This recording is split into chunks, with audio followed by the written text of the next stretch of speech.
बाबा हम चलतीन कोई दिन सारा हो गई हमके घरवा बहुत परेशानी हुई जल सब परेशान हुई। हाँ। गाय भैंस तक केहू लगाए वाला बा नहीं जल। हाँ। बाबू पुराने हो गई उनसे तो लगबे ना करेला। माइयों के जनते बाल हम चल जीते तो ठीके रही। तो तुम्हारे बाबू का बे मुती अभी नवा ना सही भाई ना बाबू ढेर न पुरान हो गई बाबा ढेर ना तब नहीं बहुत दिन जानता ल जब हम गोई रहनी बिहावा में लइकवा का तबे उ देखनी पता न एगो टंगिया हलुकावत रहा पातरे पूछली कहो समधी भाई का भइला तो कहत ना का करी समधी भाई टंगिया उठते नहीं अरे वो बहुत तबीयत बराबर परेशानी तो जाए तो एक आध दिन संभाल ना लिया जा घरवा आराम कर मर दे संझिया ले पहुंच जी बाबा नो तो हम जाके संझिया के भैंसिया गैया लगा दी जल आज भर खाली रह जा नहीं बाबा अरे तनी बांगुर मछरी लिएती हो आई अगला बेर कुल छोटका भाईवा कुलौते बनसन अगला बेर आई तो बनी होनी का करे के अरे तो बच्चा तू बड़ी दिन बनाइल बला नहीं तो फिर हम आई न छोटका भाईवा कुलावल न सन पारा परी आवल से सर समाचार मिलते रहेला। आजकल फोन का जमाना बटल फोनो से सर समाचार अरे तो ओहन फोन छोड़ा मर्दवा तू कितना दिन पाइल वाला मदे पप्पू तू तो एकदम गुलबकावली जलकुम्मी का फूल हो गइल वाला। चलो बाबा फिर हम आई न चलो तन चले दही ना ना मनबा नहीं चले दही तनी साहब ढेर दिन हो अब घर सब परेशान ना अच्छे अइले तनी सुरतिया ते खा ले हां दा सुतिया लेकिन आइया फिर कबो हां आइबो नहीं तो बता देला कि बाबू का तबीयत किया ना बहुत परेशान रहल हां तो और माई तो ठीक होया समझी ना हां वो पुरान हो गेल तो ठीक का बाली नहीं की ठीक नहीं ओइसे ना परेशान ढेर बानी हम एगो गाय एगो भैंस सुबह शाम लगाओ के पड़त जान ले उनकर अब गर्दनिया में उ फांसावले रह जाओ ठीक बा घेटिया उनका हां हां उ ठीक बाटे ठीक बा हां उ ठीक बाटे उनका तो लौका तो कोई समझी हां तने का दिन ओनहु के लिए आ जाई चली जब अगला बेर आई न तो लिया आई अब तो दोबारा आ गेले है ना। हां फिर 2-4 दिन में छोटका भाईवा आवे न सन हां भेजा बुन के सर जाना तला समदिन बियावा में बड़ा मोट झोट रहा ये ना आई तो तबीयत खराब रहा ना तब हां बूढ़ पुरान शरीर था कल। अच्छा बाबा हम चली कहां से की तनी तो जाता नहीं तो घरवा तनी भेंट कर लियल बोनिया से अपना हां भेंट कर ठीक बाबा चल भेंट करके हम चल जाई हां ठीक बा सांझ दिन जाइम तो भैंस गया लगा नहीं जा हमरो के देखो तो कुलरोरा परोरा बोले बानी कुला गोरे के पड़ा ठीक बाबा चल तनी आ हां जा लेकिन पप्पू आई हां हां बाबा आई चली तनी गोड़ लगा तनी खुश रह आ समदिनों के घुमा देता है ठीक बाबा अरे जाए का कारगार पता नहीं का दली मुलाकात हो चली ठीक बा जा तनी तब भेंट कर ली तनी बहनियों से अपना ठीक बता नहीं है ना तो लिया के समदिन के नहीं ठीक बाटे देखल दी आगे ले भाई आई बगला बेर तो देखल दी अच्छा ठीक बा जा तनी ठीक बापू जा ले ये अपन समझ हमरा समदिन के ठीक बा जा तनी आई के बाद में तनी बहन से भेंट कर लेहिन हां जा घरवा भेंट कर लिया ठीक बा हां बड़ी दिन देखले हो गइलो समदिन के बड़ा गुदगर भरी लागा मड़ुआ में बैठा रहनी मार लगा के काजर का हो बाबू का रे काजू कथा तला ऊ पप्पू रहला कहता ना घरे जाता नी गाँव में अपना गई कहा हाँ गोइला घरवा अरे तोहके नहीं पता महीना में 10 दिन हरी चली आवता न बताओ परोरा बाटे आम बाटे प्याज बाटे सब भर भर देती अपना नई हर लाके कोनी का ओकनी के गांव में टाटी लागल बाटे कुछ होते नहीं के कोनी गांव में तो जाए तो तंची समझनिया के दे ओरी नहीं खा जाना तो बोड़िया के बोड़िया भर के देती बाबू बोड़िया भर देती या तू का चल रहा तू ऐसे तू बतिया देली रे जा तू देख आधा घर खाली हो गइल समझ गेला ना तू लेके पेट्रोलवा जा समसान तो तू तो रखिया फूटा रहला मारा छोड़ा तो रखिया में बोले के ना हारो करे के चश्मा लगा के बैठल वाला कथा तला समाचार ले तलो जाके देखो घर उजर गइल घर उजर नहीं आइल बिया समझ गेला चश्मा लगा के हई तोहर माई आ गोरती तोहर माई के त ना न करम करी कहानी है कि फौजी ई कुल का करतल तू कहत लिखी तुम्हार घर के मालिक हो हम देव हो देव अरे मार जी कहले तो कल्ला दा बच्चा को मछी दे रे फेंक दे जा बैठल घर उजरल मार फर के बोड़िए देतली जाइबी हो जा चल देख घरवा जोरे गोइला अब जो हम नहीं जा तनी हम ना देख जा घरवा जोरे मिलावा हम ना जाइब देख हम आवतनी हम ना जाइब बतावा कहत या भोट कहत नहीं की कोठिलावा में गेहूं काहे खरक से ना खरीदते कोई हैं आलू रखल रहनी एक घर देखी त घरवा हो देखी त बांध के हम कहत नहीं कुल गेहूं दाल कुल कहां खत्म करती है अपने खाती है के कर धरती माई के खियावती है रुको तो तनी देखी सही बात ना होई ना त मारा मिलावा क्या सही बात ए बच्चियो हम जाइबो घरे अब तनी जा तला घर है हाँ बचिया जाए घर ना न जा भैया आज रह नाही जानते बालू के घरवो माई बाबू का तबियते खराब रहेला माई को फोन कर दा ना जा नाही कुल गाय भैंस लगा के बचिया जल्लू चल ठीक बा तो बैठा ठीक बाटे तो तन जल्दी करी है जल्लू हां काहे से कि गाय के भैंस लगावल बहुत जरूरी बा सुना बचिया ना प्याज बा परोरा बा आलू बा आ जान तल भैया कुल बुढ़ावा तोड़ के घर में बन के ले आवे से पहिले मने एक झोरा भरत ही लेके चल दिया माई के दे दिया बा बचिया ओकर का जरूरत बाटे ओ कुल का अरे भैया हमर बात सुनने की कोशिश कर तू ले जा नाही बहुत है बचिया नहीं, हम दे ना।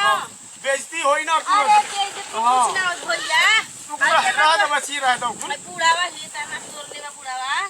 ई बुढ़ावा ये पानी मिला के तोड़ लेवा के कुछ जो खइबो करी ना तो लाई के घेता ना नहीं रह दे बची ओ कुल किनान जी बाजारे से बची अरे भैया तू किनबा हमें को दे तनी तू ले जा तू काहे इतना टेंशन करता ला नहीं रह दे बची ना अरे ए बची सुना, रह दो सुना हो। बाय रह दो ना अरे रह दो ढेर बची का होई झुकिया का ओ तुम जना कब तबियत खराब रहता अच्छा तो हे तो ना खा रही है नहीं रह दो अरे कलौजी बने नहीं, या कलौजी। नीक हो फाटल छोरो न तिया बटे का हो तो रह दे ना ना ये तो लेके चल जा नहीं रह दो क्या होई चले झुकिया चले का चले चले तुम चले चली बची तब नहीं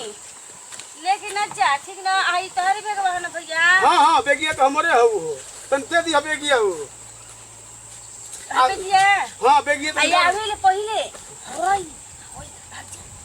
अरे का जरूरत रह बची कुल झुठिया के देखे टंग टंग टंग परेशान के ले टंग टंग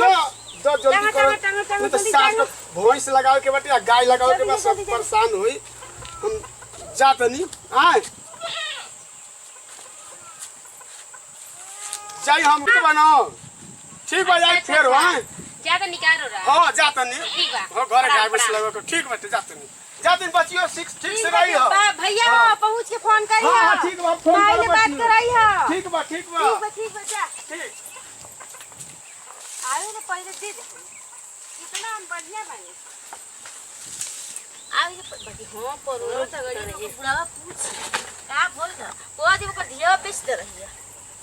किस दे नहीं प्लीज तुम वीडियो बना लेनी हां बेच देनी हो कि दे ले दिया वीडियो बनैले बानी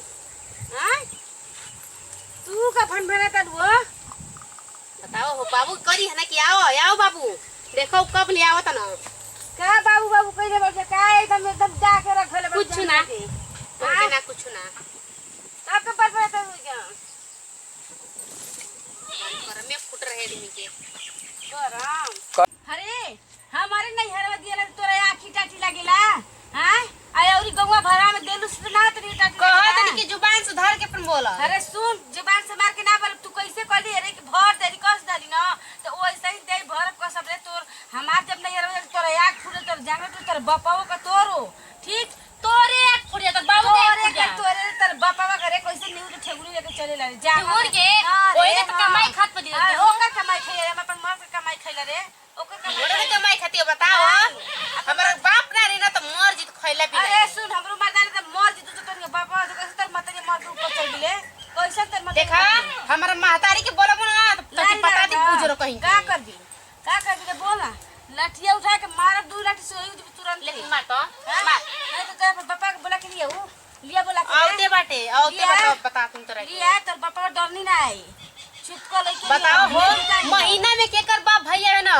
न ससुरा कि 10 बेर यहां 10 बेर लेके जाई हां ऐसा तोर ना तोरा ससुरा थूके ना जिया से तोर बापा भैया देख रे हम उतना कोइले ना भाई तोर ना भाव दर दोरावत रे हां रे कस देता नी चाटे खातिर जा जिया सन चाटे खातिर के तोरा टाटी खुद लागल तू का चटई भी देख हमारा बात आवत हमसे चाटे हम मने के कमाई हमने के मतलब चुतिया सिखावा हम पकाई हम घर में कुल करी आ तू ही कुल कर दली आवे दे बाबू क्या जा आवे दे तेरे बाप का बात मार के देख लिया आवे दे तेरे बाप के बाप बेटी दोनों ने मार के छोटा कबात आवे दे बोला डरनी कैसे बैठ के तो अभी ना तब तक से हमारे घर में झगड़ा लगाते रजवी तू के जे कब से तोर घर ना है ई घर हमर बाप बनेले बा समझली बाप बनेले बा तारो नहीं बनेले बाप को तो सौरे नहीं खेरे तोर बाप ते वो लाठी ले ले मोय गांव भाजत रहेला यही लठिया पर तोहर माई दीवाना रहेले यही लठिया पर हो बोला ना भग भग भग हमर माई ना रहेले इस तार मेरे छोड़ के ऊपर चढ़ बाबू तोहर माई के जाइला बैठा पहले जुगा बैठा का रे का बैठा तू बैठिया बता दे ले बुढ़ऊ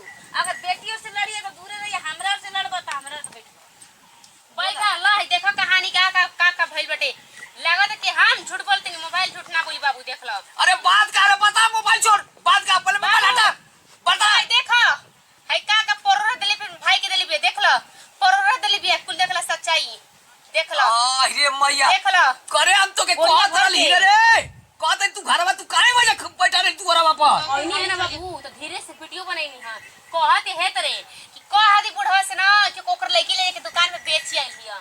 देख ला अरे सुन सच्ची बात एक बाप भाई रहल है प्याज परोरा याम गेहूं चावल घर के देले भी बाबू तो सबूत से बस परोरा हेतनी देले बानी झूठ सच के लगाने देख जल्दी बाबू रिकॉर्डिंग कैले बानी देख जल्दी बियाह के खेत दम तब घर में ना रहब अरे भीख मंगिनी है भीख मंगिन खानदान अरे भीख मंगिनी है दे देबी तू तब लाज लगता है दे देबी रे भीख मंगिनी नहीं है दे देबी मरबी करे हम कहत तो के कॉली ना कि जो घर में तो कुल उजुड़वा दे पलटवा दे रे तू का करबी तू बांट के देबी रे देबी तू बड़ाई भैया के भैया के बोलाइया बोलाई भैया के अपन माई के बोला दे बो के अपन बाबू के बो के बाटा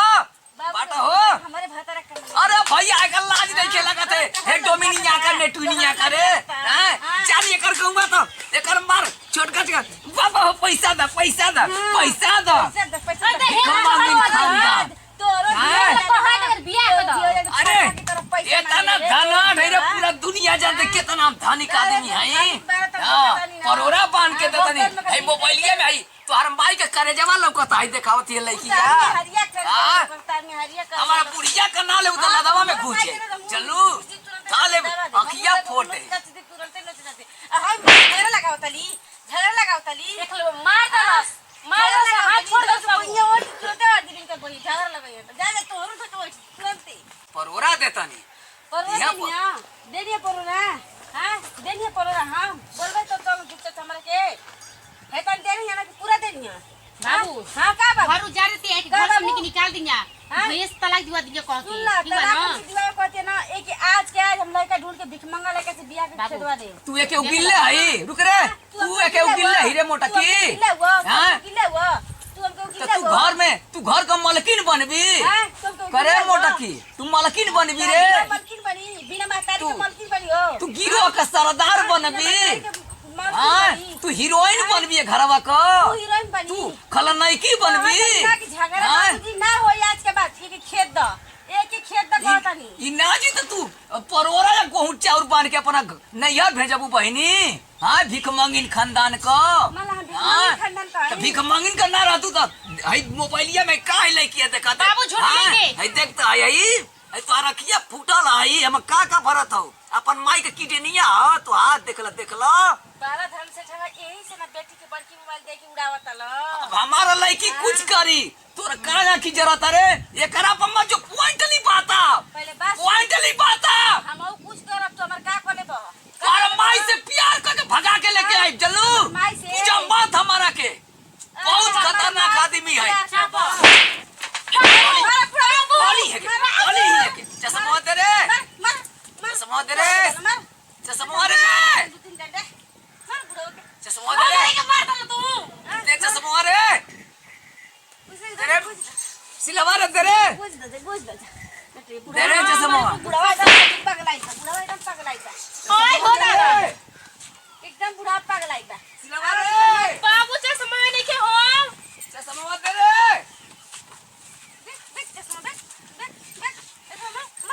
दे रे दे चश्मा रे हमनी के कमजोर बानी जे बाबू तू हमारे के मारता लो कमजोर बन जे मारो अरे खोसी जाने पटक दो बाबू पटक दो बाबू यहाँ पर चल जो करा चल बाबू चल रे मैया चल रे अही पापा अही भाग रे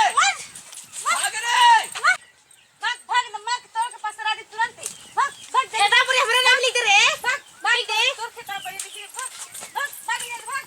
एकदम हमारे के जा के भले बना सब तंची भाई बाप की देता नहीं ना तंची भाई बाप की देता नहीं इनके टाटी लगता है इनके आँख फूट जाता आए हमरा के मारता ना सन झगड़ा करता हम जीव एकदम हाफे लागल इनके टाटी लागो रे अनाज गेहूं में इनके धुआं उठ जा बापा धिया उनका अपन मतरिया के तो ले भी तरी से लगा हमरो के ले बीती हैं तंची भाई हमारा बता ना सन तंचू कुछ देता नहीं चढ़ बैठा तना सा हमारे एकदम जिंदगी के एकदम ले बीता ना सन का अब भी फोन करब उनके हम बताओ तनी जन हमरा के डले बना सन इनका डाल हम निकालतन जा तनी उनके फोन करब बताई